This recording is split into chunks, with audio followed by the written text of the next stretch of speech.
Pero el Señor me sacó a mí de la condición más terrible que un ser humano pudiese estar. Y cuando no había remedio, cuando no había esperanza, cuando mi familia psiquiatras habían dicho que para mí no había remedio, entonces hizo acto de presencia a Jesucristo. Y Jesucristo dijo: lo que el hombre no puede hacer, yo lo puedo hacer, Emerson, si tú tan solo te vuelves a mí. Y cuando yo me volví a Él, Él cambió y transformó mi vida. Quizás en esta noche hayan varias personas en nuestros medios que necesitan tener una experiencia de cambio, de vida eterna. Y en esta noche yo quiero que usted escuche lo que yo voy a contar. Lo que yo voy a hablar, yo no me siento orgulloso de mi vida pasada, pero Daniel escribe y dice: las maravillas que el Altísimo ha hecho para conmigo, conviene que yo las publique. Hay personas que dicen: no hable de su vida pasada. ¿Cómo van a saber el poder maravilloso, el poder del Espíritu Santo regenerador, si nosotros no hablamos y contamos cuál era nuestra condición anteriormente? El problema está en que hay personas que reciben gloria hablando de su vida pasada, pero toda la gloria en esta noche es para el Señor Jesucristo. Y vamos a compartir, hermanos, si es tan amable de ponerse de pie en estos momentos. Yo quiero hacer una oración y quiero pedir que el Espíritu Santo de Dios llene este lugar de una manera especial, y que en esta noche, a través del Espíritu Santo, muchas vidas puedan rendirse a los pies de Cristo. ¿Quiere orar conmigo? ¿Quiere levantar sus manos al cielo conmigo? Padre Celestial, durante 11 días hemos predicado tu palabra. Durante 11 días hemos ministrado a través de los dones del Espíritu Santo. Durante 11 días, Señor, hemos estado en este lugar levantando tu nombre en alto. Y esta noche, en la noche número 12, no pretendemos levantar nuestra figura, porque fracasaríamos, porque el ministerio que tú nos has dado se terminaría, porque tú eres celoso de tu gloria, y no hay hombre que pueda tomar la gloria que es tuya y que te pertenece.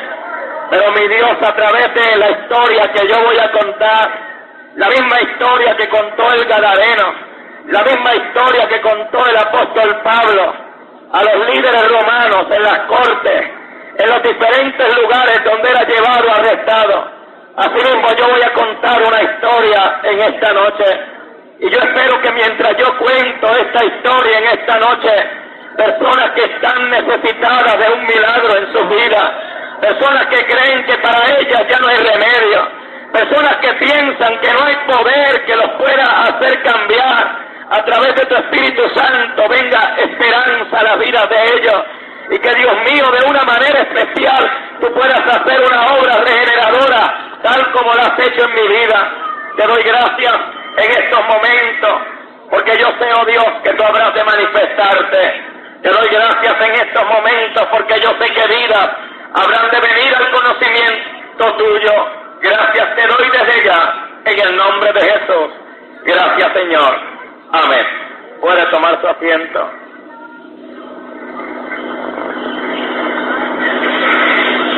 Yo nací en un hogar muy pobre, en la isla de Puerto Rico, en la ciudad de San Juan.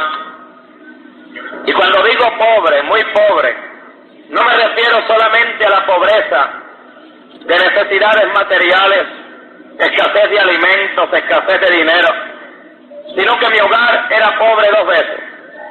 En primer lugar, porque lo material escaseaba, porque no habían las primeras necesidades básicas que hacen falta en un hogar. Y en segundo lugar, mi hogar era pobre porque no había nada de Dios. Hay hogares donde hay buenos automóviles, buenas cuentas bancarias, hay buena ropa, hay buen alimento, pero si no hay nada de Dios en esos hogares están sumidos en la miseria más triste que un hogar puede estar. Porque lo que da riqueza a un hogar es la persona de nuestro Señor Jesucristo en esos hogares. Y mi hogar era doblemente pobre. No había lo material y no había lo espiritual. Sin lo material se puede vivir una vida falta el dinero ni las comodidades para ser feliz. Pero sin lo espiritual es imposible vivir una vida feliz. Porque no hay nada en este mundo que pueda traer felicidad al corazón de un hombre o de una mujer. No hay nada en este mundo que pueda traer felicidad al corazón de un joven o de una señorita. Porque solamente Dios hace al hombre feliz. Y fuera de Dios no hay ningún poder, no hay nada que pueda traer felicidad al corazón del hombre y a la vida del hombre y de la mujer. Y yo recuerdo que cuando era pequeño, viviendo en este lugar, mi padre, frustrado, porque su trabajo no alcanzaba para suplir todas las necesidades, se dedicaba a tomar, y debido a que tomaba mucho, gastaba muy poco tiempo con sus hijos. Y recuerdo muy poco a mi padre. En estos días lo puedo recordar porque quedaron algunas fotografías de él. Pero cuando todavía yo era un niño, mi padre fue internado en un sanatorio para tuberculosos, porque tomaba tanto y su trabajo era tan fuerte que sus pulmones se debilitaron y fue internado en un hospital para enfermos de tuberculosis. Antes, cuando parrandeaba, cuando gastaba su dinero en las bebidas alcohólicas, tenía muchos amigos que lo seguían, amigos que lo acompañaban. Pero ahora que estaba en el hospital muriéndose con tuberculosis, ninguno de sus amigos llegaba a verlo, como que los amigos se habían acabado. Y quiero decirle a usted en esta noche que amigo no es el que busca tu dinero, tampoco es tu amigo el que solamente se reúne contigo para darse un trago de licor o para salir juntos a fornicar y adulterar con la que no es tu esposa. Amigo es aquel que murió en la cruz del Calvario por ti para darte vida eterna. Amigo es aquel que cuando tú estás metido en problemas no te deja, sino que te dice: yo estaré contigo todos los días de tu vida hasta el fin del siglo. ¿Cuántos dan gloria al nombre de nuestro Señor Jesucristo? Tus amigos se olvidan de ti, tus amigos te desamparan, pero tenemos en Cristo más que un amigo, a alguien que dice: no te desampararé ni te dejaré. Y cuando estaba en el sanatorio para tuberculosos, cuando los amigos no lo visitaban, cuando sus compañeros de parranda se olvidaron de él, había uno que no se había olvidado de él, y este era Dios. Llegaron a este sanatorio para enfermos mentales, enfermos de tuberculosis, un grupo de pentecostales, de esos pentecostales que la gente dice: parece que usted no tiene nada que hacer. Esos aleluyas siempre están visitando, siempre están tocando las puertas de la casa. Parece que no tienen nada que hacer. Sí tenemos mucho que hacer, sí tenemos muchas ocupaciones, pero nuestra ocupación principal es dar a conocer que Cristo Jesús viene pronto por segunda vez. Y llegaron a aquel sanatorio y le dijeron a mi padre: Lorenzo, Cristo te ama. Lorenzo, Cristo murió por ti en la cruz del Calvario, y aunque tu cuerpo se esté pudriendo de tuberculosis, tu alma puede vivir eternamente. Y mi padre recibió a Cristo como su único y salvador personal en aquel sanatorio para tuberculosos. Pasó corto tiempo y la tuberculosis había progresado tanto que mi padre murió. Cuando mi padre murió, aparentemente él no tenía nada. Cuando una persona está preparándose para morir, esta persona escribe una herencia, deja su tierra, deja su casa, deja su automóvil, deja su cuenta bancaria a sus hijos. Pero repito una vez más, aparentemente mi padre no tenía nada, él no tenía propiedades, él no tenía automóvil, él no tenía dinero en el banco. Aún la bata que tenía puesta del hospital de tuberculosos no era de él, tenía el nombre del hospital, y tan pronto él muriese, aquella bata se iba a desinfectar y se le iba a dar a otro infeliz que contrajera esa misma enfermedad incurable. Aparentemente no tenía nada, pero mi padre, cuando murió, yo tenía 7 años de edad, y vi tío. Recuerdo que yo estaba jugando en la calle con unos amigos y llegó uno de mis tíos y me dijo: Emerson, tu papá se murió. Cuando me dieron esta noticia yo pensaba que ahora yo tenía que llorar, porque yo miraba en el vecindario que cada vez que daba la noticia de que un familiar moría, todos comenzaban a llorar. Y yo pensaba, pues ahora a llorar. Y recuerdo que no podía llorar y apretaba mis manitas fuerte a ver si lágrimas salían de mis ojos, pero las lágrimas no salían de mis ojos. Comencé a golpear mis costados con los codos, esperando que lágrimas salieran de mis ojos, pero tampoco salían las lágrimas de mis ojos. Y es que yo no podía llorar por el Padre, que solamente había conocido de lejos, que nunca había sentido su calor y su amor. Yo nunca conocí lo que era el amor de un padre hasta que vine a los pies de Jesucristo. Entonces conocí el amor y el calor de un padre, y yo no podía llorar por un desconocido. ¿Sabía usted que en esta noche, en esta ciudad, quizás de los que nos visitan aquí en nuestros medios, hay hijos y hijas que no saben lo que es el calor de un padre? Hay padres que nunca dan amor a sus hijos y cariño. Y así me sentía yo. No podía llorar por un desconocido. Nunca lo había conocido, nunca había sentido ese acercamiento y ese calor de padre. Aquel tío me dio un libro parecido a este y me dijo: Emerson, esto fue todo lo que tu papá dejó. Llévaselo a tu familia. Cuando tomé aquel libro y lo abrí, en la primera página de aquel libro estaba escrito algo, y lo leí aquella vez y jamás se me olvidó. Pasaron los años, estuve en cárceles, estuve en hospitales y nunca se me olvidó lo que estaba escrito en aquel libro, aunque yo no lo comprendía. Lo pude comprender cuando Cristo vino a mi corazón. Y aquel libro estaba escrita una herencia y decía de esta manera: esta es mi herencia, la dedico a mis 3 hijitos, Edith, Edwin y Emerson. Este es el capital más grande de mi vida. Aquí hay salvación, salud, gozo, templanza, paz, seguridad. Todo lo que pidas a Cristo, Él te lo dará. Amén. Parecía que mi padre había muerto en la más completa miseria, pero cuando yo vine a los pies de Cristo entendí que había muerto en la riqueza más grande. Bendito sea el nombre del Señor.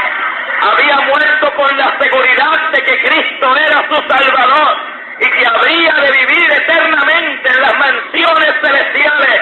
Había encontrado la riqueza más grande que un ser humano sobre esta tierra puede encontrar: la salvación de su alma. Ese es el tesoro más rico. ¿Cuántos de los que están aquí han encontrado salvación en Cristo?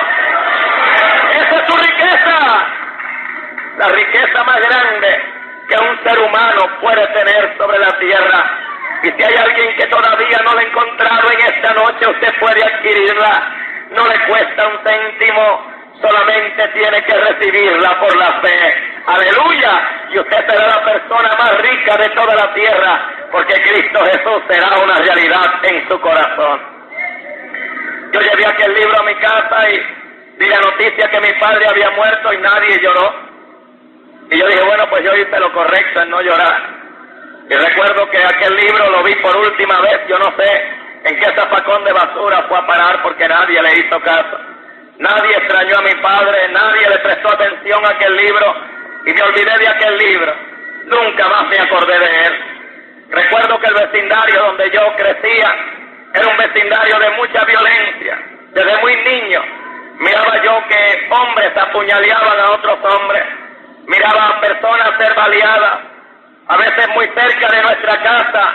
Cuando estaba jugando en el patio, miraba a hombres matar a otros hombres y caer tendidos sin vida. Y yo miraba aquella violencia, y miraba los asaltos que se cometían y los robos que se hacían. Y yo decía dentro de mí: yo no quiero ser como las personas de este lugar. Yo quiero estudiar, yo quiero ir a la universidad, yo quiero llegar a ser algún día un abogado. Ese era mi deseo, salir de aquella miseria, salir de aquel ambiente de violencia, dedicarme a los estudios y alcanzar a ser algún día un abogado. Recuerdo que mi madre me preguntaba: ¿qué tú vas a hacer cuando seas grande? Y yo le decía: mamá, yo quiero ser un abogado. Y mi mamá me preguntaba: ¿y para qué quieres ser un abogado? Y yo le decía: mamá, yo quiero ser un abogado para ayudar a aquellos que no se pueden defender, para aquellas personas que no tienen medios de defenderse, que viven en este ambiente. Yo quiero ayudar a esas personas. Nunca podré olvidar cuando vine a Cristo y le escribí una carta a mi madre. Aquella carta estaba bañada en lágrimas y le contaba la experiencia maravillosa que yo había tenido. Recibí una carta para atrás bañada en lágrimas y lo primero que me decía mi madre en la carta, en la parte de arriba: soy la mujer más feliz del mundo. ¿Te acuerdas cuando tú me decías que querías ser un abogado? Pues ahora eres un abogado, mejor que los de la tierra. Eres un abogado del cielo, eres un abogado de Dios para presentar su palabra. ¡Qué tremendo es poder defender la causa del Evangelio! ¡Qué privilegio tan grande es poder ser un predicador del cielo! ¡Qué privilegio tan grande es llevar la palabra a los necesitados, a los que no tienen esperanza, a los enfermos que no tienen remedio! Decirle: hay remedio, en Cristo hay remedio. Alabanzas al Señor. Me dediqué a estudiar con ahínco. Me dediqué a estudiar en una manera tan precipitada que yo no tenía tiempo para los deportes. Me dediqué a estudiar en tal forma que en la escuela mis grados eran los mejores grados. El problema era que en mi hogar no tenía mucha atención. Mi madre estaba muy atareada, demasiado ocupada para poder suplir las necesidades del hogar. Mi padre faltaba, estábamos terminando la Segunda Guerra Mundial y todavía había necesidades, no habían trabajo. Recuerdo que todo lo que entraba de dinero a la casa semanalmente eran $15. Y con aquellos $15 semanales, mi madre pagaba el alquiler de un cuartito donde vivíamos, pagaba y hacía la compra, la comida, nos compraba zapatos y cuantas cosas. Y mi madre quería que fuéramos buenos hijos, buenos estudiantes, buenos vecinos. Y ella aprendió a disciplinarnos. Y parece que se le pasaba la mano en la disciplina. O ella nos golpeaba con la sombrilla. Ella nos golpeaba con los tacones de los zapatos. Lo primero que encontraba a la mano, con eso nos golpeaba. Yo he bromeado mucho de que yo soy negrito con el pelo poliéster. Pero les quiero decir una verdad en esta noche. Mi madre es rubia de ojos verdes. Mi madre es rubia de ojos verdes. Y los 3 hermanos, yo soy el menor, no sacamos nada de mi mamá, todo de mi papá.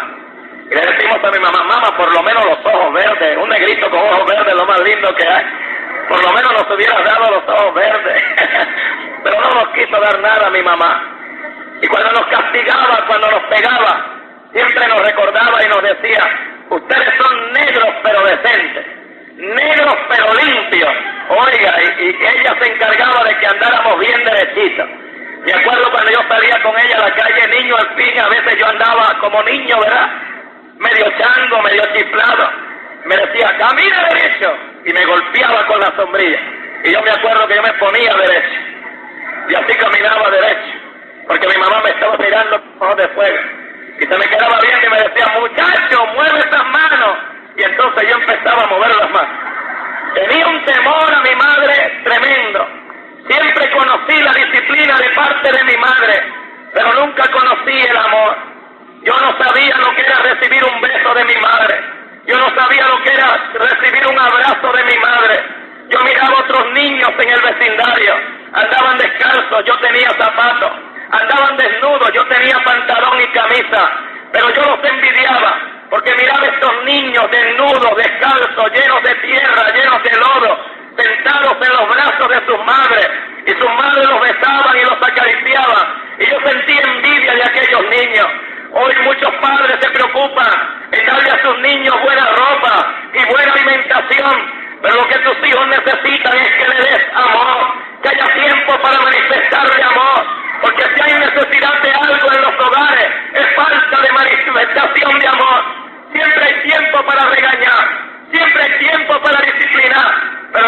tiempo para manifestarle el amor a nuestros hijos. ¿Cuándo fue la última vez que usted le dio un beso a su hijo o a su hija? ¿Cuándo fue la última vez que usted le tomó en los brazos y le dijo, hija, te amo, significas tanto para mí? Hay padres que pasan los años y nunca tienen un momento de afecto para sus hijos. Cuando usted salga de aquí en esta noche y usted llegue a su hogar, tome sus hijos en sus brazos y demuéstrele cuánto usted lo ama y lo que está dispuesto a hacer por ellos. Uno de los problemas más grandes en los hogares no es porque son pobres que se hacen delincuentes los hijos, no es porque son huérfanos que se hacen delincuentes los hijos, es que en el hogar hay rechazo, en el hogar no hay amor, y en un hogar donde no hay amor, no hay calor, no hay disciplina, hay rebeldía. Se necesita un hogar lleno de amor, y yo hago énfasis en los hogares cristianos. Si usted ha recibido el amor de Dios a través de Cristo, padre y madre cristiana, comparte ese amor de Cristo con sus hijos, para que sus hijos reciban de parte de usted ese amor y digan, la experiencia de mis padres es verdadera, porque ellos comparten el amor de Dios conmigo. ¿Cuántos dan gloria al nombre del Señor? ¿Se imagina usted tiempo para un beso? Llegué a ser una persona adulta sin saber lo que era un beso de una madre,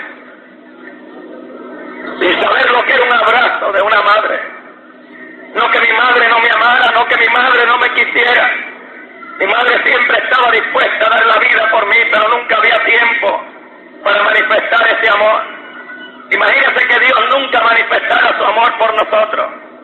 Imagínese que Dios solamente dijera, hijos míos, yo los amo, y nada más. Pero Dios muestra su amor para con nosotros, en que siendo aún pecadores, Cristo murió por nosotros. Dios muestra su amor. Y en la escuela todo me iba bien. Comencé a ocupar los primeros grados en todo.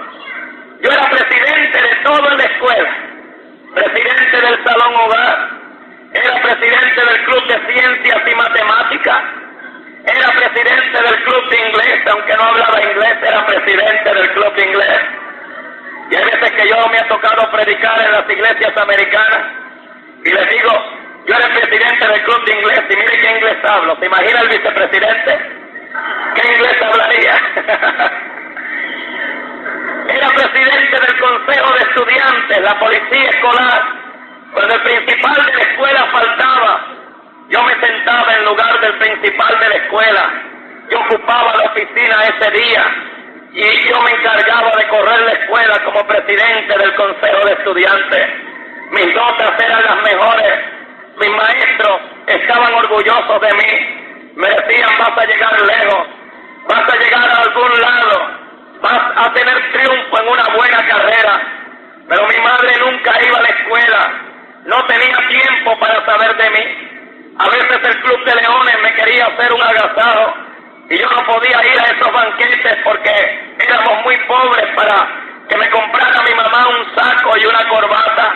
Y siempre el vicepresidente era el que iba a todos los banquetes. Yo quería recibir alguna clase de estímulo en el hogar, pero nunca había estímulo, nunca había tiempo para manifestar qué bien lo estaba haciendo. Y recuerdo que en esos tiempos había mucha violencia en las calles. En los años 50 parece que legiones de demonios fueron enviadas sobre todas las juventudes del mundo y comenzaron a formarse pandillas juveniles, jóvenes que apuñaleaban a otros jóvenes, jóvenes que tenían placer en hacer daño y hacer el mal. ¿Sabía usted que hay una influencia tremenda sobre la juventud que quiere perderla, que quiere destruirla?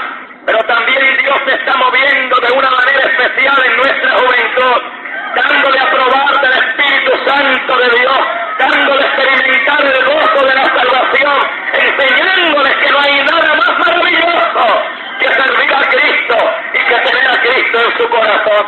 ¿Cuántos de los jóvenes que están aquí dan gloria al Señor porque Cristo Jesús es una realidad en su vida? ¡Qué bueno! Y cuando yo salía de la escuela, de ser un buen estudiante, de tener buenas notas, allí estaban las pandillas esperando. Oiga, tumbaban mis libros al suelo, rompían mis libretas, de la pandilla bofetear mi rostro. Y yo nunca había peleado. Mi mamá me había enseñado, usted no pelee en la escuela. Y a veces me golpeaban y cuando iba a la casa, iba sangrando, ¿qué te pasó? Me golpearon. Y mi mamá me pegaba, me decía, usted es hombre, defiéndase. Y un día recuerdo que me defendí, entré sangrando a la casa, ¿qué pasó? Me defendí. No tienes que pelear en la escuela. Y me golpeaba, no sabía qué hacer. Si no peleaba, me golpeaba. Y si peleaba, me golpeaba también. ¿Qué hago? Decía yo. Estaba confundido siendo un niño.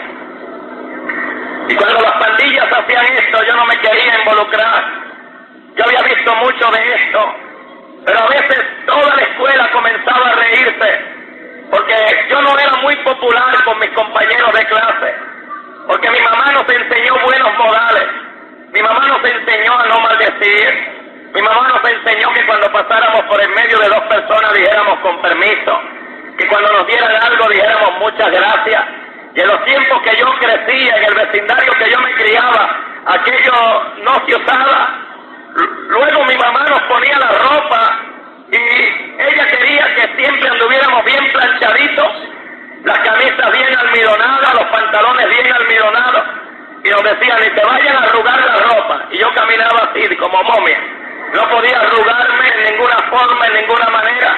Cuando me sentaba en una silla en la escuela, me sentaba en la orilla de la silla con los pies bien estirados y las manos bien estiradas. Los compañeros de clase decían, ahí va la plancha. Parecía una plancha, todo estirado, todo planchadito, estiradito.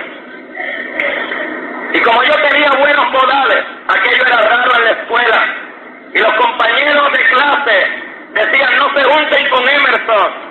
Habla muy fino, camina muy raro, a lo mejor es de la banda ya, es del otro lado de la cerca, no se junte nadie con él, porque éramos diferentes a los compañeros de clase. Hoy usted no maldice y usted tiene buenos modales y hay muchas personas que no se quieren juntar con usted. Usted tiene que ser maldiciente, mal hablado, usted tiene que llenarse la boca de basura y usted tiene muy buenas amistades. Usted tiene muchos amigos que le quieren seguir, pues aunque usted no tenga amigos, tiene sus labios de alabanza a Dios en todo tiempo. ¿Cuántos dan gloria al nombre maravilloso del Señor?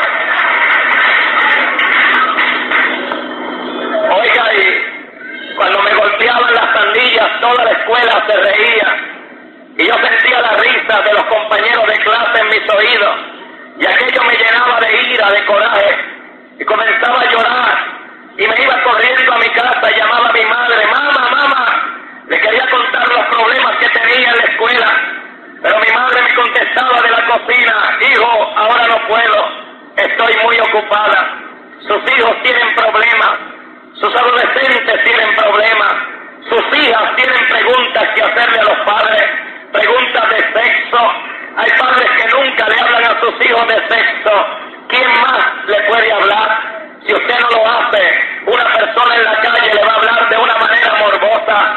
Los hijos tienen problemas en las escuelas, amistades que la invitan a fumar marihuana, amistades que les invitan a cortar clases para irse a otros lugares, para tomar licor, y sus hijos necesitan tiempo para contar estos problemas. Abra un puente de comunicación con ellos, para que usted pueda salvar a sus hijos a tiempo. Preste atención a lo que sus niños le quieren decir. Mi madre nunca tenía tiempo, siempre estaba ocupada, y cada vez que yo tenía un problema en la escuela y llamaba a mi madre, me decía ahora no, después, y después nunca venía. Hay tiempo para ver televisión, hay tiempo para ir al parque, hay tiempo para los matrimonios pelearse, pero nunca hay tiempo para hablar con los hijos, para hablar de sus problemas, para tener una relación íntima con nuestros hijos y enseñarles y cumplir con nuestra responsabilidad. Quiero decirle a todo padre que está aquí en esta noche que tener hijos es un ministerio, es mucho más que una responsabilidad, y un día Dios nos va a llamar a cuenta por nuestros hijos. Un día los padres vamos a ser llamados a cuenta que hicimos con nuestros hijos. Saque tiempo para sus hijos. Si usted es un ministro y el tiempo en la iglesia lo tiene absorto, haga un horario que saque tiempo para sus hijos. Si usted tiene un trabajo que le ocupa mucho el tiempo y usted tiene responsabilidades en la iglesia, su responsabilidad principal es con su familia. Amén, hermanos. Hay veces que somos muy consejeros de otras familias. Hay veces que somos buenos consejeros de los hijos de otros, pero los nuestros no los sabemos aconsejar. ¿De qué vale que usted se gane a los vecinos? ¿De qué vale que usted aconseje a los hijos del hermano fulano y de la hermana sutana? Cuando usted tiene responsabilidad con los propios suyos. Atienda primero su casa, atienda primero a los suyos, salve los suyos primero, y luego usted estará en una plataforma para ayudar a los demás. ¿Cuántos dan gloria a Dios de veras, hermano? Mi madre decía, no hay tiempo. Por eso a veces yo termino de predicar cansado y alguien viene a hablarme y lo atiendo. Hay veces que terminamos de predicar a las 10 de la noche y a la 1 de la mañana todavía hay personas que quieren hablar conmigo. Yo los atiendo, porque hoy en día nadie tiene tiempo. Hoy en día hay ministros que no tienen tiempo, desconectan sus teléfonos, usted nunca los encuentra, se meten en las oficinas, a veces hasta dormir, a roncar con el teléfono desconectado. Cuando hay personas en la iglesia, cuando hay un pueblo que tiene necesidad, un ministro, yo he predicado, que desconecta su teléfono, no es un siervo de Dios. Un siervo de Dios está listo a cualquier hora para atender a las necesidades de un pueblo que necesita. Va a haber un juicio a los pastores. La Biblia habla de un juicio a los pastores. Tienen que enseñar a sus familias a unirse. Tienen que enseñar a sus familias a tener comunión, comunicación. Tiene que haber comunicación. Por eso es que estamos donde estamos hoy, falta de comunicación. Hay padres que me dicen, no sé qué hacer con mis hijos. Yo digo, si usted no sabe qué hacer con ellos, mucho menos yo. Esa es su responsabilidad. Si no sabe, aprenda. Hermano pastor, no entiendo a mi hijo. Si usted no lo entiende, ¿quién se lo va a entender? Aprenda. Comience a pagar el precio. Comience a tener comunicación. Mi madre siempre estaba ocupada y ¿sabe usted que yo hice un día? Luego de recibir un par de bofetadas, luego que toda la escuela se rió de mí, dije, no, ya no llamo a mi madre. Mis problemas los resuelvo yo. Y llegué a la casa con lágrimas en mis ojos, pero sin decir mamá, mamá, ya no más mamá. Entré a la cocina, abrí uno de los gabinetes de cocina, saqué uno de los cuchillos más filosos que encontré ahí y salí a la calle. Y comencé a buscar los miembros de la pandilla uno por uno. Y los encontré en las esquinas de la calle. Y comencé a usar aquel cuchillo. Y cuando lo usaba, ¡oh, cómo había de grito! ¡Cómo corrían de mí! Yo decía, no, yo no te tengo miedo, ven para acá. A ver quién le tiene miedo a quién. Y cuando vi que ellos me tenían miedo a mí, yo dije, esto ahora se acabó. Ya no más maltrato, ya no más atropello, ya no más libretas rotas. ¿Y sabe usted qué me dijeron los miembros de la pandilla? No pelees contra nosotros. Pensábamos que tú eras afeminado, por eso te molestábamos. Pero ahora vemos que tú eres un hombre. Vemos que tú sí te sabes defender. Hazte como uno de nosotros. Mire qué cosa. Antes no tenía amigos. Nadie quería ser mi amigo porque yo era estudioso, porque andaba limpio, porque tenía buenos modales. Nadie quería ser mi amigo. Pero ahora aprendí a usar una cuchilla y aprendí a mandar gente al hospital. Aprendí a golpear gente en la cabeza y a quebrarle los sesos, y ahora todo el mundo quería ser amigo mío. Usted tiene que andar como anda la gente, perdida. Usted tiene que andar maldiciendo, mintiendo, adulterando, fornicando. Usted tiene que andar haciendo lo malo para tener amigos. Si no, el mundo no lo acepta, pues que el mundo nos rechace, pero nosotros haremos lo que Dios quiere que nosotros hagamos. Aunque el mundo nos desprecie, aunque el mundo nos odie, aunque el mundo nos diga loco, aunque el mundo nos diga fanáticos, nosotros levantaremos el nombre de Cristo y haremos como Cristo quiere que nosotros hagamos. Me hice miembro de los Seven Crowns, 7 Coronas, una de las pandillas más fuertes en la isla de Puerto Rico. 150 muchachos, 150 muchachas. Tenía yo 11 años de edad. Se me puso en las manos una pistola calibre 38 automática, que con solo apretar el gatillo una vez disparaba 17 balas en repetición. Mi brazo era el brazo de un niño. El impacto de aquella pistola, mi fuerza no lo podía contener, pero yo me sentía muy grande. Había pasado muchas pruebas. Una de las pruebas que tuve que pasar para ser miembro de la pandilla fue pelear con un policía y quitarle la pistola. Porque en Puerto Rico hay una ley que si un policía pierde su revólver de servicio, lo suspenden de la policía, ya no puede ser más policía. Y una de las pruebas fue esa. Y me acuerdo, a veces me da gracia porque me paré detrás de un cuartel de policía, era como la 1 de la mañana, y yo dije, los líderes de la pandilla estaban escondidos a ver qué yo hacía. Y de momento sale un policía de 6 pies y medio, bien fuerte. Y me decían, ahora, y no, este está muy grande. Hasta que vino un policía chaparrito, flaquito, dije, este sí, con este sí. Tuve que pelear con el jefe de la pandilla, un muchacho de 22 años. Yo tenía 11 años de edad. Oiga, y cómo golpeaba de duro ese muchacho. Pero ellos estaban todos mirando a ver si yo me huía, si yo tenía temor, y yo tenía que enseñar que no tenía temor. Y aunque terminé todo golpeado, que estuve 3 días, que no me podía ni sentar, ni comer, ni respirar casi, pero le resistí el tiempo que tenía que resistir, y mi premio fue aquella pistola. Oh, cómo yo adoraba esa pistola. Comenzó todo a cambiar. Mis grados comenzaron a bajar en la escuela. Comencé a hacer una amenaza en la escuela. Los maestros me llamaban la atención y yo los tomaba por la corbata, la camisa. Las maestras me llamaban la atención y las tomaba por su vestido y le decía, no me vuelva a gritar más. Y tenía un pánico. Comencé a perder todos mis puestos en la escuela. El principal, que yo había tomado su lugar muchas veces, ahora yo mismo lo había amenazado. Comencé a robar en la escuela. Entraba a la librería y me llevaba todos los libros y los vendía en otra escuela. Comencé a comportarme en una manera tremenda, diferente, porque comencé a llamar la atención. Todos botaron de la escuela. La policía llegó a peleas callejeras y nosotros le hacíamos frente a la policía. Venían los bomberos y deteníamos los bomberos. Era una pandilla tan poderosa que aún la misma policía tenía temor de lo que podía hacer aquella pandilla. Teníamos un parque, en aquel parque nos reuníamos, aquel era el parque de los Seven Crowns. No habíamos plantado un arbolito ni una flor, ni habíamos hecho un banquito, pero aquel era nuestro parque. Nadie podía entrar ahí, solamente los Seven Crowns. Si alguna persona entraba a aquel lugar, salía prendido, o sea, golpeado de aquel lugar. No sabían que este es el parque de los Seven Crowns fuera de este lugar. Allí nos reuníamos, allí comenzábamos a tocar congas y timbales. Y mientras las congas y los timbales sonaban, comenzábamos a fumar marihuana, comenzábamos a tomar pastillas y a tomar vino. Algunas parejas tenían relaciones sexuales a plena luz del día. No se atrevía a entrar en aquel lugar. El cuartel de policía solamente tenía 30 policías y nosotros éramos 150.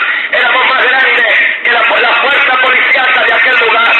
O antes de salir a pelear, tomábamos las balas, las sacábamos de los revólveres y comenzábamos con una navaja de afeitar a sacarle filo a la sala. El propósito era que cuando disparásemos a un miembro de otra pandilla, aquella bala se le incrustara, si no lo mataba, se le incrustase en los huesos y que ni el mejor cirujano pudiera sacar aquella bala y que la persona quedara inválida. Mi corazón comenzó a hacerse duro, comencé a ser golpeado por miembros de otra pandilla. Jamás podía olvidar cuando un día a las 3 de la mañana salía de una fiesta, me había metido solo en el territorio de otra pandilla, había estado divirtiéndome con una muchacha que yo siempre andaba buscando, que era de otra pandilla, y me habían dejado tranquilo, pero cuando salí de aquel lugar, había salido bajo los efectos de la marihuana, había inhalado alguna cocaína, estaba un poco mareado, eran las 3 de la mañana, cuando iba caminando por un paraje solitario, sentí algo frío en mis sienes, cuando me volví en una pistola, y detrás de esa pistola habían como 12 muchachos, miembros de esta otra pandilla, y me dijeron, por fin te encontramos solos, ahora nos va a pagar todas las que nos debe, ahora nos van a pagar todas las que nos han hecho, y me llevaron a un terreno solitario, y mientras este muchacho me apuntaba con la pistola, todos los demás comenzaron a golpearme, me golpearon en el rostro, me golpearon en el estómago, en la espalda, en la cabeza, comenzaron a darme golpes y iba de un lado a otro, comencé a botar sangre por mi nariz, comencé a botar sangre por las esquinas de mis ojos, comencé a botar sangre hasta por mis oídos, caí al piso, ya no podía estar en pie, y cuando estaba en el suelo comenzaron a darme patadas, trataba de cubrirme las costillas para que no quebraran mis costillas, me dieron patadas en el rostro, me dieron patadas en los pies, en la espalda, y cuando estaba bien golpeado, el que tenía la pistola dijo: basta ya, ahora lo voy a volar la tapa de los sesos de un balazo, y acercó la pistola a mis sienes, y yo estaba listo para morir en ese momento, pero otro miembro de esa pandilla dijo: no, no lo mates, ya lo hemos golpeado suficiente, déjalo. Y el líder de esta pandilla dijo: te dejo vivo, pero la próxima vez que te encuentre te mato. Y me dejaron tirado en aquel lugar. Mis ropas de fiesta estaban rotas, mi camisa, mi cuerpo estaba desbaratado. Me quedé tirado todavía como 1 hora en aquel lugar. Luego de esa hora comencé a incorporarme. Apenas podía caminar. Iba arrastrándome por las calles, recostándome de los automóviles y de las esquinas de los edificios. Cuando llegué a mi barrio, comencé a tocar en las ventanas de donde vivían los miembros de la pandilla y les dije: levántense, vamos esta noche a pelear a este lugar. Los miembros de la pandilla se levantaron. Hacía apenas unos meses que me habían elegido como líder de la pandilla. La policía había arrestado a todos los líderes y en las votaciones, cuando tenía 12 años de edad, salí como presidente de los Seven Crowns. Me había hecho de un nombre tan popular que cuando se mencionaba el nombre de Gambuster, las personas tenían temor. En el vecindario donde yo vivía, los vecinos me veían como un buen niño. Yo trataba de tener una buena figura, pero a 3 cuadras de mi vecindario, las personas tenían temor cuando pasaba por allí. Sabían quién yo era, sabían que en las muchas ocasiones que nos habíamos enfrentado en peleas callejeras, me habían visto pelear y había cierto respeto hacia mi persona. Despertamos la mayoría de los miembros de la pandilla. Fuimos a este vecindario donde vivían estos otros pandilleros. Cuando llegamos a este vecindario, todos estaban dormidos, todas las luces estaban apagadas, las casas eran de madera. Fuimos y compramos gasolina, regamos gasolina en todas las casas, porque no sabíamos cuáles eran las casas de los pandilleros. Así que regamos gasolina en todas las casas y le prendimos fuego. Cuando comenzó el fuego a quemar las casas, las personas comenzaron a salir corriendo hacia afuera. Venían algunos desnudos, otros semidesnudos, gritaban y corrían de las llamas. Y afuera estaban los miembros de la pandilla, con bates de béisbol, con tubos en las manos. Y todo el que salía de las casas era golpeado salvajemente. Hombre, mujer, niño, niña, todo el que salía del hogar era golpeado. Vinieron los bomberos y comenzamos a dispararle a los bomberos, a dejarlos fuera del alcance de aquellas casas, hasta que las llamas consumieron aquel lugar. Algunos de los miembros de la pandilla fueron arrestados, pero eso no los detuvo. Sentíamos que ahora había respeto. Comenzamos a dedicarnos a una violencia tremenda. Se publicaban en los periódicos los hechos de las pandillas en las calles. Y era algo terrible. Personas secuestradas y torturadas y muertas. Amigos míos de 12 años de edad muertos en mis manos debido a la violencia de miembros de otra pandilla. Nos dedicábamos a robar. A veces en un mes habíamos robado hasta 82 automóviles. Las casas de carro nos daban llaves maestras y robábamos automóviles nuevos. Y ellos nos compraban estos automóviles nuevos cada vez que los robábamos y cambiaban la numeración de los motores y los papeles. Teníamos mucho dinero entrando en las pandillas. Siempre estábamos bien vestidos, siempre estábamos bien acicalados. Usaba los zapatos más caros, usaba la ropa más cara. Tenía mi cuerpo lleno de prendas por donde quiera, brazaletes de oro, cadenas de oro. Estaba siempre bien acicalado. Me gustaba mucho ir a las fiestas. Iba a los nightclubs donde no se permitían menores, pero ponía $50 en las manos del portero y todos los miembros de la pandilla entrábamos en aquellos lugares. Lugares solamente para adultos. Solamente dábamos unos $100 en la puerta y todos entrábamos. El dinero todo lo compra, hasta la perversión. Y recuerdo que estando en ese tipo de vida, en esa condición, cuando íbamos al cine, aprendíamos cómo robar al estilo de los zampones de la mafia. Y nos dedicamos a hacer asaltos, nos dedicamos a robar en establecimientos comerciales, dedicamos a robar en bares, en nightclubs, nos dedicamos a hacer toda clase de cosas para tener dinero en nuestra pandilla, para comprar armas, para divertirnos, para tener, como dice el joven hoy, a good time. Esto era todo lo que nos interesaba. Y un día planeamos el robo de $35,000 en cigarrillos. Robamos ese camión, estaba cargado de cigarrillos. Y recuerdo que nos los llevamos. Y como no podíamos abrir las puertas, lo tiramos por un precipicio. El camión comenzó a dar vueltas por el precipicio y al dar contra las rocas, las puertas se abrieron y toda esta mercancía quedó al descubierto. Toda la noche estuvimos descargando aquella mercancía y un comerciante de San Juan nos dio $20,000 por aquella mercancía. Al otro día, en la primera plana de los periódicos apareció la noticia: profesionales roban $35,000 en cigarrillos. Y éramos todos muchachitos los que habíamos hecho aquel trabajo. Al otro día, los miembros de la pandilla, cuando tomaron el periódico, comenzaron a decir: nosotros lo hicimos, los Seven Crowns lo hicimos. Y aquello hizo que la detective inmediatamente comenzara a arrestar a algunos de los miembros de la pandilla. Algunos habían comprado motocicletas nuevas, otros habían comprado automóviles y ninguno trabajaba. Y la detective empezó a arrestar uno por uno. Recuerdo que la detective fue a mi casa y le digo a mi madre: aquí vive Gamboster. Mi madre, como tenía mal carácter, le digo: aquí no vive ningún Gamboster, aquí solamente vive mi hijo. ¿Y cómo se llama ese tu hijo? Le dice mi madre: se llama Emerson. Y dice: pues ese es el que estamos buscando. Y le dice el detective: cuando le echemos el guante encima, va a crecer en la cárcel, porque no menos de 40 años de cárcel le esperan. Yo había salido de mi hogar un momento, había ido a vender una mercancía robada y cuando regresé, mi madre estaba llorando. Me había hecho una maletica y me había sacado un pasaje de avión. Me dijo: hijo, vete de aquí, tus amigos están en la cárcel. La detective ha venido 3 veces a buscarte. Vete a la ciudad de Nueva York, consíguete un trabajo, allá tú puedes cambiar tu vida. Oh, qué tremendo. El hombre piensa que un trabajo le puede cambiar su vida. Hay hombres que dicen: si yo me cambio de ciudad, yo voy a cambiar. Pero se cambian de ciudad y no cambian nada. Yo he conocido hombres que me han dicho: el día que yo me case, yo voy a cambiar. Pero se casan y se ponen peores. Y dicen: cuando tenga hijos, voy a cambiar. Y tienen hasta 10 hijos y se ponen peores. Porque no es el lugar el que cambia, no es el matrimonio el que cambia, no es tener un buen trabajo lo que cambia. Lo único que cambia se llama Jesucristo. Solo Cristo puede cambiar la vida del hombre.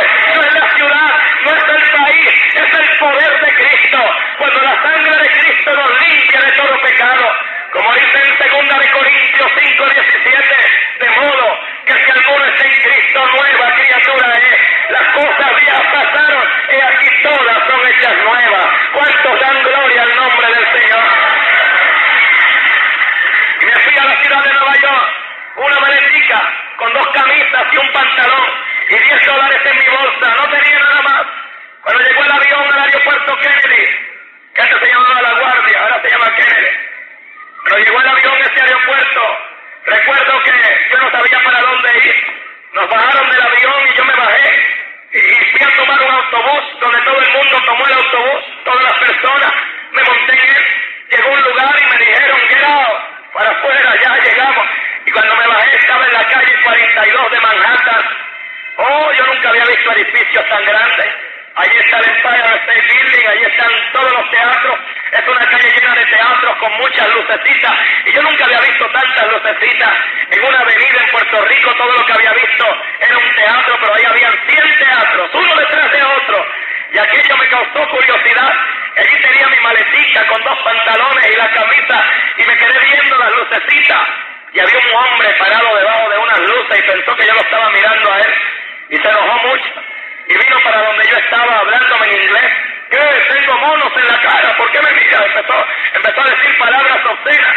Entonces a mí me dio risa y me comencé a reír. Me dice: ay, todavía te burlas de mí, ya venía a golpearme. Le digo: espérese. Yo no me estoy riendo de ti. Lo que pasa es que yo no te estoy mirando a ti, estoy viendo estas lucecitas. Entonces me dio mi maleta en la mano, la valija, y me dijo: ¿de dónde vienes? Le digo: acabo de llegar de Puerto Rico. Y me dice: ¿y dónde vives? Le digo: pues no sé, acabo de llegar y no sé dónde voy a vivir. Y me dice: mucho gusto, a mí me dicen el cubano. Y yo le dije: bueno, mucho gusto, a mí me dicen Gamboster. Mira qué apodos tan feos. Ahora me dicen el hermano, el ministro, el aleluya. Qué nombre tan lindo nos dan ahora de cristianos. York. Y me dice este muchacho, si no tienes dónde vivir, te puedes quedar en mi casa. Y yo le dije, bueno, si me haces el favor, me quedo en lo que consigo un trabajo. Aquel muchacho era traficante de heroína en la ciudad de Nueva York. El diablo no me puso un ministro, no me puso un hermano, me puso un traficante de heroína.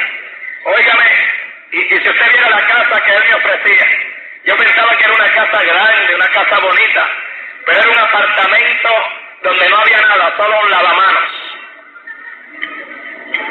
Y era de grande como esta plataforma, el apartamento. Y ahí había una cama y un lavamanos, no había nada más. ¿Y sabe usted cuántas personas dormían ahí? 16 personas. Yo era la persona número 17 que iba a dormir ahí, imagínese usted, un apartamento del grande de esta plataforma. Y cuando yo entré al apartamento, yo pensé que tenía una buena alfombra, pero sonaba feo. Y era que había millones de cucarachas en el piso. Cada vez que caminaba se oía crush, crush, crush, crush, las cucarachas.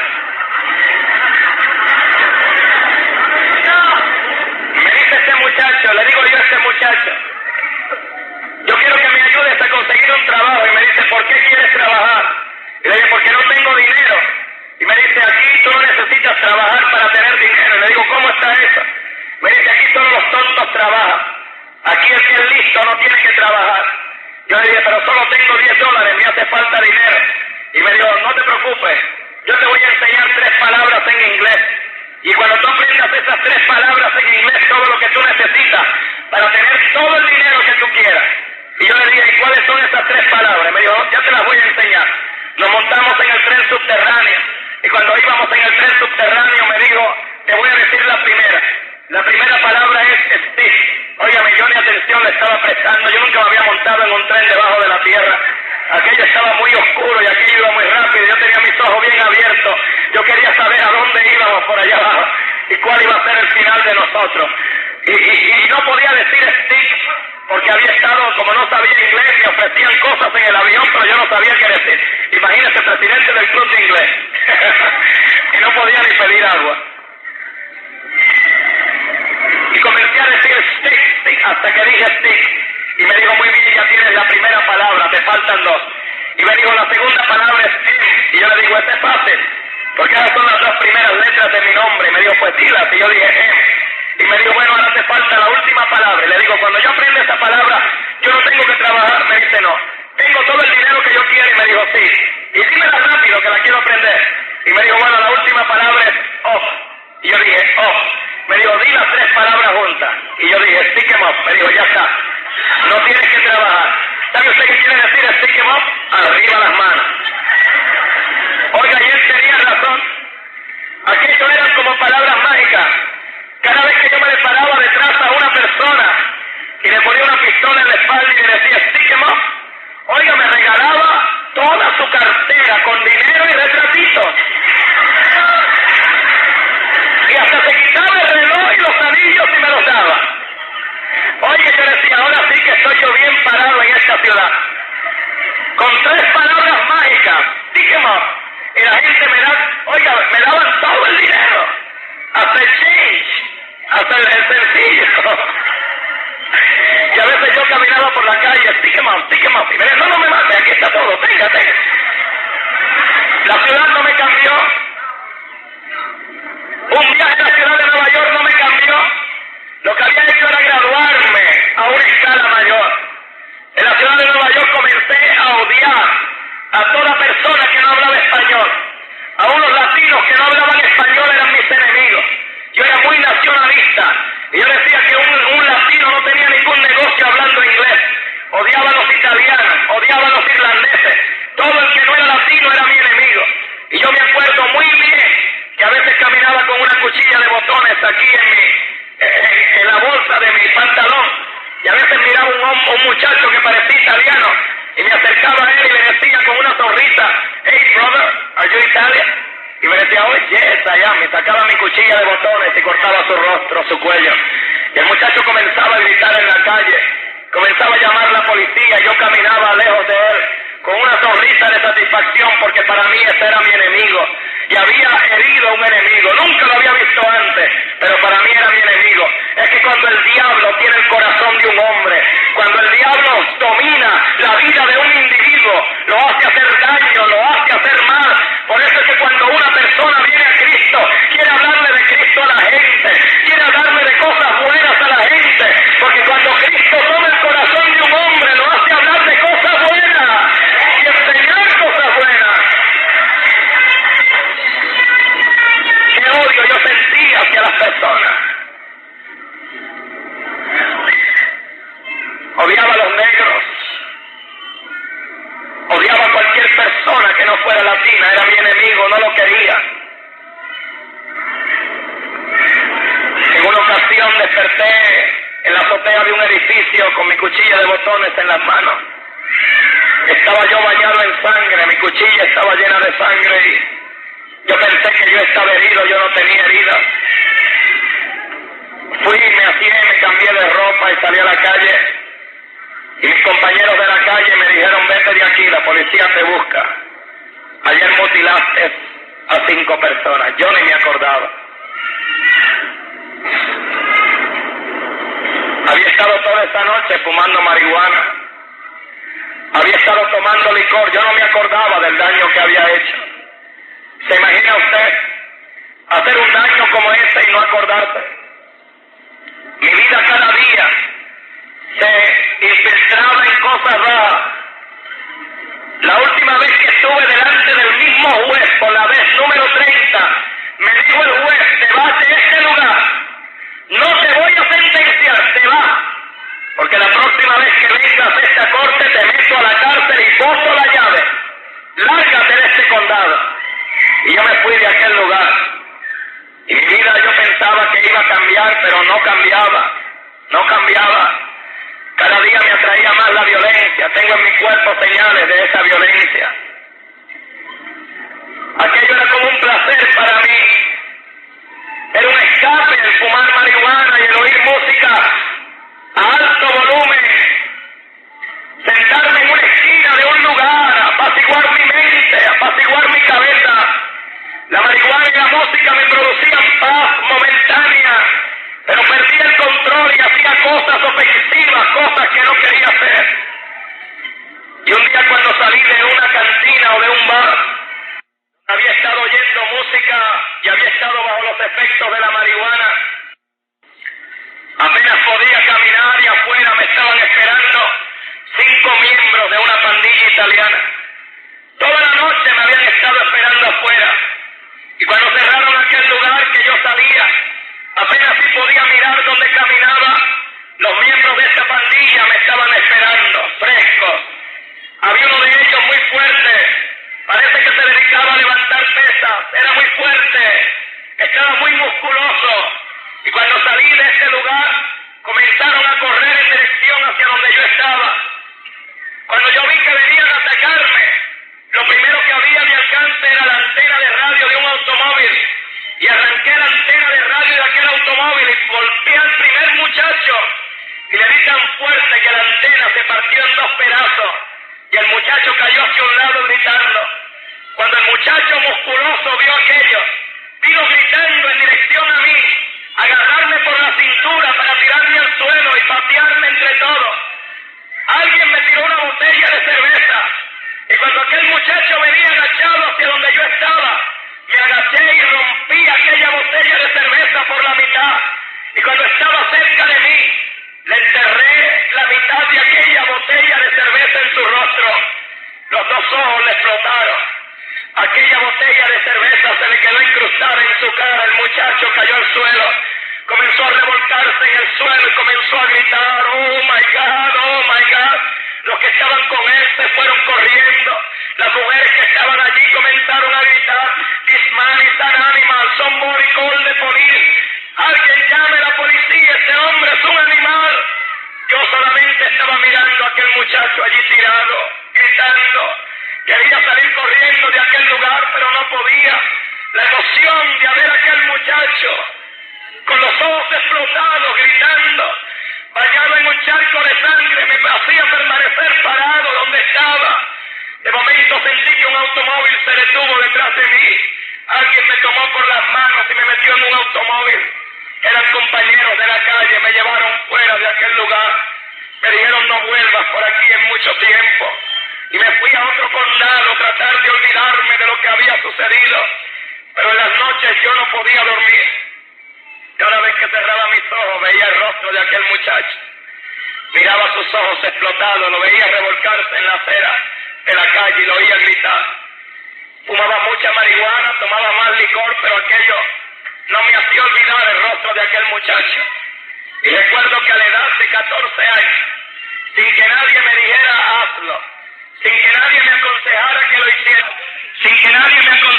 lo hiciera, yo mismo, por mi propio deseo, por mi propia mano, inyecté en mis venas la primera dosis de heroína para escapar a la realidad. Aquella dosis me costó $5, aquella primera ocasión, y se convirtió en un hábito que me costaba $150 diarios por 11 años. Me convertí en un adicto a la heroína. Comencé a vivir solo para la heroína. Asaltaba a las personas en las calles ya no por diversión, sino por necesidad. Me metía en los restaurantes, en el servicio sanitario, y cuando un hombre entraba yo lo estaba esperando y lo golpeaba en su forehead y lo dejaba sin conocimiento y le quitaba todo su dinero y me llevaba hasta sus pantalones para que no me pudiera perseguir. Me montaba en un taxi y le daba una dirección de una calle solitaria, y cuando paraba en esa calle solitaria le ponía un cuchillo en el cuello, le quitaba el taxi, le quitaba el dinero y iba a inyectarme dosis de heroína. Comencé a traficar heroína a través de los Estados Unidos. Entraba a México y traía heroína de México para vender en los Estados Unidos. Comencé a caminar a través de todos los Estados Unidos con personas dedicadas al tráfico de heroína. Comencé a adquirir hábitos que antes no tenía. Comencé a involucrarme en vicios que antes no tenía. Recuerdo que para sostener el vicio de heroína muchas veces tenía que robarle a los traficantes de drogas y luego me estaban buscando ellos para matarme a mí. Tenía que estar huyendo de un lugar a otro. Comencé a perder peso. Comencé a enfermarme de mi cuerpo. Perdí el apetito. Recuerdo que comencé a vivir en las calles. Vivía en las calles tirado. Ya no tenía un apartamento donde dormir. Ahora estaba tirado en las calles de la ciudad. Dormía en los sótanos de los edificios y en las azoteas. Ya mis ropas no eran ropas elegantes, ahora eran ropas rotas, desbaratadas. Comencé a perder peso de tal manera que llegué a pesar 70 libras de peso. El exceso uso de heroína hizo que mi espina dorsal se debilitara y caminaba a las calles de la ciudad de Nueva York completamente jorobado. Comenzaron a salirme llagas en el rostro, en los brazos, en el pecho, en la espalda, en las plantas de los pies. Comencé a enfermarme de mi estómago, porque en ocasiones comía comida de los zafacones de la basura. No tenía dónde comer y a veces tenía que espantar un gato de un zafacón de basura para comer comida de los zafacones de la basura. Hay personas que me han dicho, usted no se avergüenza de hablar de que usted comía de los zafacones de la basura. Si me avergonzara, me avergonzaría de Cristo. Yo sé de dónde el Señor me sacó. Bendito sea el nombre maravilloso del Señor. Cuando venían los síntomas de la necesidad de la heroína, comenzaba a devolver y los pedazos de mi estómago salían por mi boca y por mis fosas nasales, que a veces se incrustaban allí y perdía el conocimiento y caía sin respiración al suelo. A veces pasaba un año sin bañarme, mi cabello crecía largo por mi espalda, mis medias, los calcetines estaban pegados a mis pies, mi barba crecía en mi rostro. Algunas personas decían que yo parecía un anciano de 80 años. A veces caminando en la calle, los niños cuando me miraban decían, llorando, mamá, el monstruo, el monstruo, el monstruo. En una ocasión me llevaron a diferentes personas, psiquiatras, hipnotistas. No me puedo olvidar cuando me llevaron a un hipnotista llamado Dr. Casey. Él había ayudado a muchos adictos a la heroína y yo fui aquel hipnotista. Y él hipnotizaba a la persona y le decía, por el hipnotismo ya no eres adicto a la heroína. Y él me fue a hipnotizar a mí, pero yo creo que yo fui el que lo hipnoticé a él, porque yo salí de la oficina con todo el dinero que él había ganado ese día. Yo me lo robé y me lo llevé. ¿Qué hipnotista ni qué nada?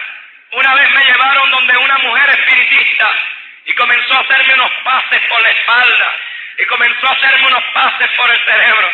Y yo le dije, mire señor, estése quieta, eso a mí no me va a hacer nada. Déjese de tanta tontería que yo no creo que esto me ayude a mí en nada. El último psiquiatra o el psicólogo que visité me dijo, para ti no hay remedio, tú nunca vas a cambiar. Vas a morirte siendo lo que eres, un sucio adicto a las drogas. Yo pensaba que no había remedio. Algunos muchachos que estaban en los vicios de las drogas pensaban que no había remedio.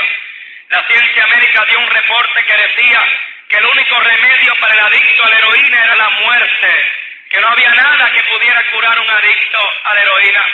Rockefeller, uno de los millonarios más grandes de los Estados Unidos, fundó centros de rehabilitación para adictos a drogas y en 2 años gastó $2 billones y no pudo presentar un solo adicto a la heroína rehabilitado.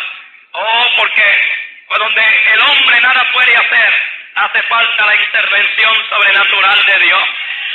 Yo no sabía que Dios me podía ayudar.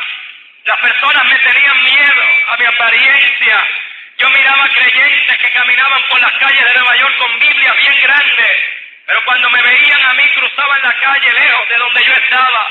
Tenían temor de acercarse a mí, cuando por dentro yo estaba necesitado. Estaba buscando a alguien que me ayudara, alguien que me diera una respuesta para escapar de aquella condición tan tremenda en que yo estaba. Recuerdo muy bien que uno de mis compañeros en las drogas dijo, ya yo sé cómo dejar de ser un adicto a las drogas. Estábamos en la azotea de un edificio de 12 pisos, se levantó, salió corriendo y se tiró abajo. Cuando llegó abajo, dejó de ser un adicto a la heroína.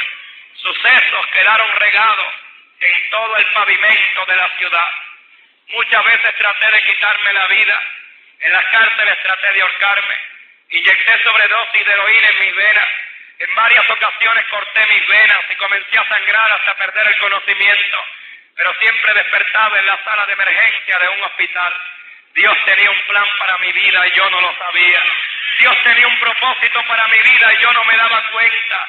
Un día caminando en la ciudad de Nueva York, me vi cerca de un edificio donde me recosté para descansar y cuando miré, había un letrero en el edificio que decía Centro de Rehabilitación para Adictos a Drogas. Hacía tiempo que yo no dormía en una cama. Dormía en los trenes, dormía en los autobuses, dormía en los azoteas de los edificios. Y ahí habían camas y yo dije, qué rico sería dormir esta noche en una cama. Y toqué en la puerta de aquel lugar para dormir en una cama. Las personas que me abrieron, cuando me vieron, cuando miraron mi aspecto, cuando vieron como yo estaba, me dijeron, brother, you are in bad shape, estás en una mala condición. Aquí no tenemos doctores, aquí no tenemos medicinas para darte. Y me enseñaron un libro como este y me dijeron, pero tenemos la palabra de Dios y podemos orar por ti. En ese momento yo no creía en Dios. Para mí Dios no existía. Yo no sabía que una oración iba a ser por mí o que una palabra iba a ser por mí de un libro. Y yo no le presté la mayor atención a aquellas personas. Yo lo que quería era dormir ahí esta noche. Y me quedé callado y no dije nada porque quería dormir. Me llevaron adentro y me enseñaron en la segunda planta una cama. Y me dijeron, aquí te puedes quedar, si lo necesitas vamos a venir y vamos a orar contigo. Yo dije, no, mañana ya yo no estoy aquí. Dije dentro de mí. Me acosté a dormir esa noche. Y en la mañana desperté con los síntomas de la necesidad de la heroína. Estaba temblando con escalofríos, me arropaba con la sábana y comenzaba a sudar copiosamente. Comencé a sentir dolores en todos los huesos y en todos los músculos de tal manera que mis manos y mis pies saltaban del dolor que sentía en mis huesos debido al vicio de la heroína que tenía tan arraigado en mi organismo. Comencé a devolver sobre mi propia persona. Quería levantarme de la cama y irme, pero no tenía fuerzas para levantarme. Recuerdo que estando en esta condición duré 3 días con estos síntomas terribles. Al tercer día ya no podía resistir más.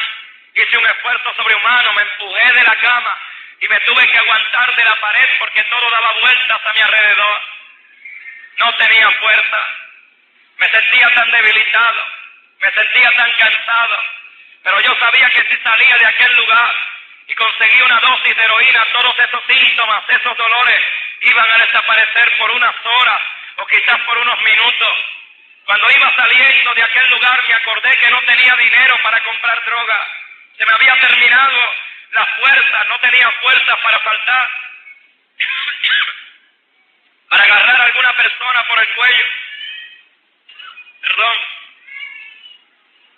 Y volví dentro de la habitación y miré que allá habían cosas de valor que podía robar, que me podía llevar. Habían relojes, habían radios. Y busqué una bolsa de papel, un shopping bag. Y comencé a echar allí todo lo que había de valor. Relojes, radios. Encontré unos zapatos nuevos y los eché. Allí vi una camisa nueva y le eché todo lo que podía cambiar en dinero, comencé a echarlo allí. Cuando estaba haciendo esto, sentí que alguien me estaba mirando. Sentí que alguien estaba viendo lo que yo estaba haciendo. Y pensé, uno de los muchachos está escondido en este lugar. Comencé a buscar debajo de las camas, en los armarios de ropa, para ver quién me estaba mirando, pero no había nadie. Pero yo sentía que alguien me miraba. Lejos estaba yo de pensar que eran los ojos de Dios que estaban puestos sobre de mí. Porque en ese día Dios se iba a revelar a mi vida y me iba a dar una experiencia de salvación y de vida eterna. Pero yo no lo sabía. Sentía la presencia de alguien en ese lugar tan real que pensé que me estaba volviendo loco. Por más que buscaba no había nadie. Dejé lo que estaba robando y bajé a la primera planta y no había nadie. Yo decía, pero cuando yo vine aquí hace 3 días había mucha gente. ¿Dónde están todos? Y cuando me regresaba a la segunda planta, de momento pasé por un cuartico pequeño y oí un ruido. Estaba la puerta entreabierta y me acerqué para mirar. Habían como 40 muchachos metidos en aquel cuartito. La mayoría de ellos yo los conocía. Algunos de ellos habían sido carteristas. Otros habían estado en la cárcel conmigo. Otros de esos muchachos se habían inyectado heroína conmigo, habían asaltado junto conmigo. Pero allí no estaban robando carteras, ni asaltando, ni maldiciendo, ni inyectándose droga. Tenían las manos levantadas al cielo. Algunos estaban llorando y mencionaban el nombre de Jesucristo. Oh, cuando yo vi aquello me impresionó. Aquello me detuvo un momento, pero yo dije dentro de mí, no, estos le tienen miedo a la calle, están escondidos aquí. Yo no le tengo miedo a la calle, no le tengo miedo a la vida. Y dije, me voy a robar lo que me estoy robando antes que me descubran y me den una paliza entre todos. Y subí lo más corriendo que pude, agarré mi shopping bag con las cosas robadas. Y cuando iba a salir corriendo de aquel lugar, una fuerza sobrenatural me detuvo. Quería correr, pero no podía levantar mis pies. Quería salir de aquel lugar, pero sentía que cada uno de mis pies pesaba 100 toneladas. No podía moverme, parecía que estaba sembrado y que tenía raíces ahí. Yo no sabía qué me detenía. Por primera vez en mi vida me dio temor. Nunca había tenido temor. Nunca había conocido lo que era el miedo. Pero ahora que quería salir corriendo de aquel lugar y que algo me detenía y que yo no veía a nadie que me aguantaba, me dio temor. Me dio mucho miedo. Comencé a temblar. El corazón me comenzó a palpitar rápidamente. Se me quería salir. Miraba para todos lados porque no entendía qué me estaba sucediendo.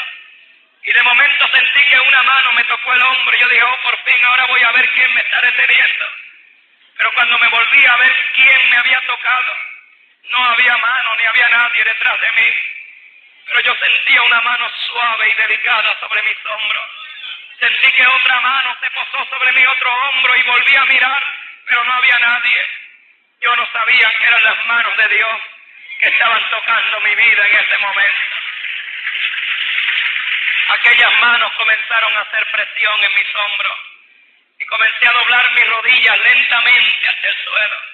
Cuando mis rodillas hicieron contacto con el suelo, con el piso, comencé a sentir algo extraño en mi estómago. Y yo me acuerdo que yo llevé mis manos a mi estómago y comencé a apretar mi estómago. Pero aquello siguió subiendo y llegó a mi pecho. Llevé mis manos a mi pecho y apreté mi pecho. Pero aquel cosquilleo siguió subiendo hasta que lágrimas comenzaron a salir por mis ojos. Comencé a llorar como nunca había llorado.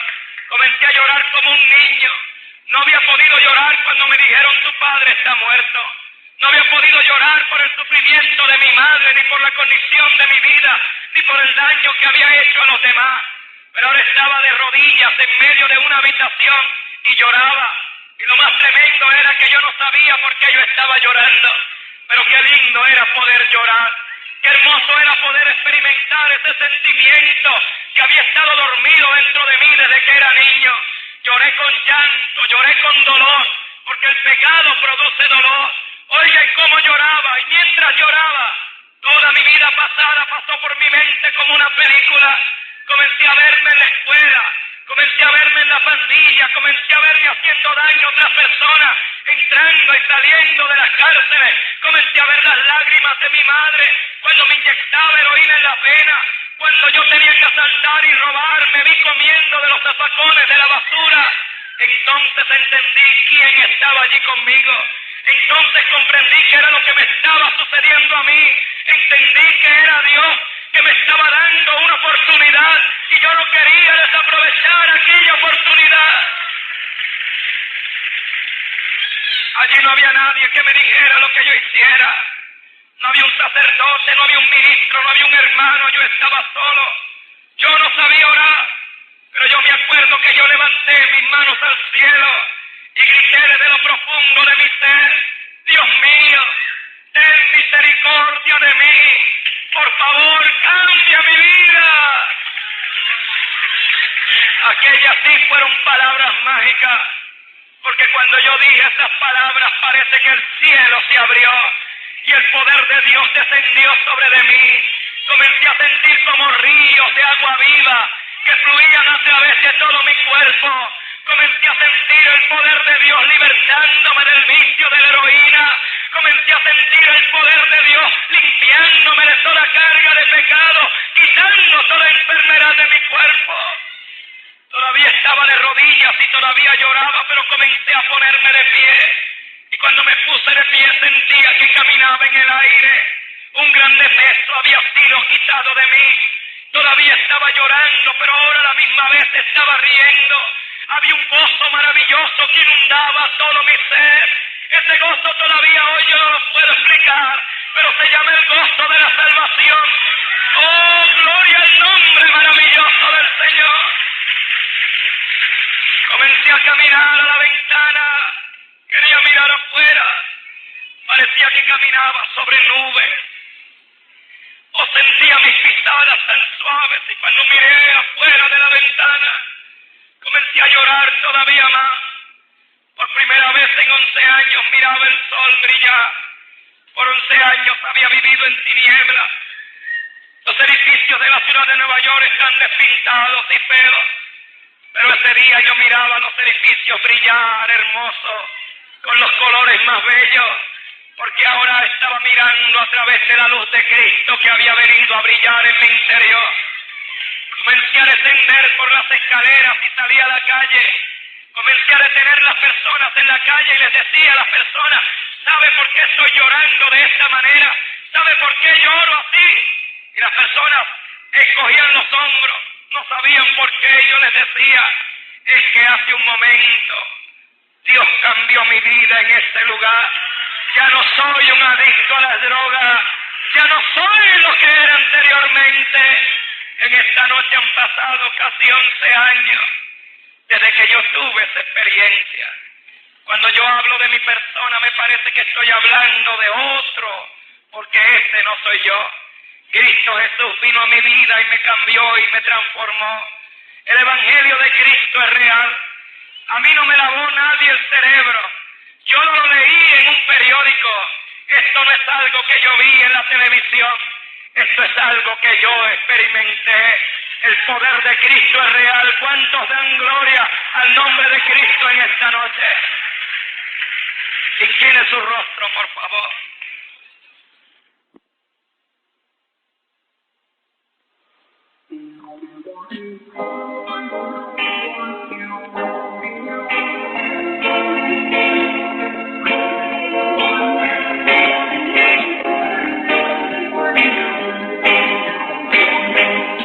Soy peregrino en este mundo que solamente va de paso, y las cosas que yo veo a mí no me terminando, pronto llegará tu fin y la trompeta del Señor pronto se oirá. Soy peregrino en este mundo, el que nunca mi hogar sería, pues yo ya me ha dedicado en tu trono mi lugar. Puedo verme en las nubes viniendo y con la trompeta sonando. Este viaje está terminando y yo me iré a mi lugar.